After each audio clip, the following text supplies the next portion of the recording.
Bien, je suis ici pour répondre à l'invitation qui m'a été adressée par l'IRES pour discuter d'un certain nombre de défis auxquels est confrontée l'Afrique et des défis auxquels elle sera vraisemblablement confrontée dans les années à venir. Trois familles, je dirais, de défis ont été identifiés. Ce sont des défis d'ordre économique, socio-économique, d'autres qui sont d'ordre environnemental et puis les défis d'ordre géopolitique. Il est évident qu'entre ces trois familles de défis, il n'y a pas des murailles de Chine, mais il y a plutôt des interrelations très nombreuses. Je trouve que cette initiative de l'IRES est bienvenue parce que le monde bouge et l'Afrique bouge également.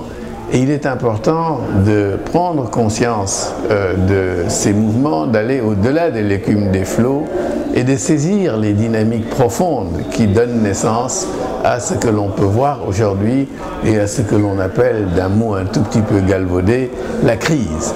Il est important de prendre connaissance, de prendre la mesure de ces crises, parce que aussi derrière les crises, il y a des opportunités. Donc lorsque l'on parle des défis, on parle également d'un certain nombre de possibilités de relever ces défis et donc de créer des opportunités à partir de la situation actuelle. Pour cette raison, je dirais que l'initiative de l'IRES est bienvenue. En ce qui me concerne, j'ai beaucoup appris des deux sessions de ce matin qui ont été consacrées aux défis d'ordre environnemental ou aux défis d'ordre socio-économique, et j'ai beaucoup aimé l'approche holistique que les uns et les autres ont essayé de préconiser pour analyser les problèmes relatifs à ces défis-là. Je vais intervenir tout à l'heure sur les défis d'ordre géopolitique. Ce sera pour moi l'occasion d'évoquer les problèmes liés à la nouvelle ruée sur l'Afrique que l'on constate de la part d'un certain nombre de pays industrialisés, mais aussi des pays émergents, et même de quelques pays africains qui sont leaders, de cet appétit pour les ressources en hydrocarbures du continent, les ressources foncières, des ressources minières. J'évoquerai aussi les problèmes évidemment liés à la sécurité et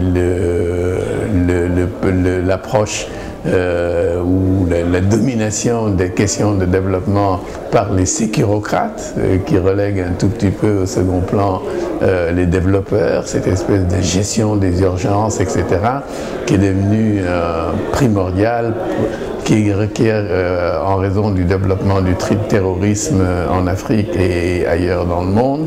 Mais j'évoquerai aussi les impératifs qu'il y a pour changer de paradigme et arriver à faire en sorte que le futur ne soit pas, que notre futur ne soit pas simplement subi, mais qu'il soit un futur que nous voulons construire et que nous pouvons construire. Et donc j'indiquerai quels sont les impératifs auxquels il faut que nous répondions. Il me semble qu'ils sont au nombre de 3. Il nous faut d'abord être clair sur qui nous sommes, qui nous voulons être en tant qu'Africains, et qu'est-ce que nous entendons par notre développement et quelle position voulons-nous avoir dans le monde. Donc la question du positionnement de l'Afrique est une question importante.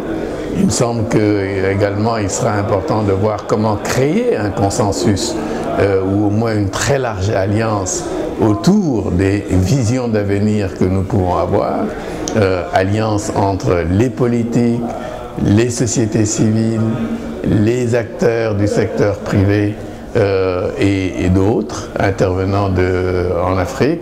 Et puis, troisième lieu, il faudra que nous essayions de voir quelles sont les actions à caractère stratégique que nous pouvons mener et qui vont nous servir de levier pour assurer la transformation dans le sens souhaitable.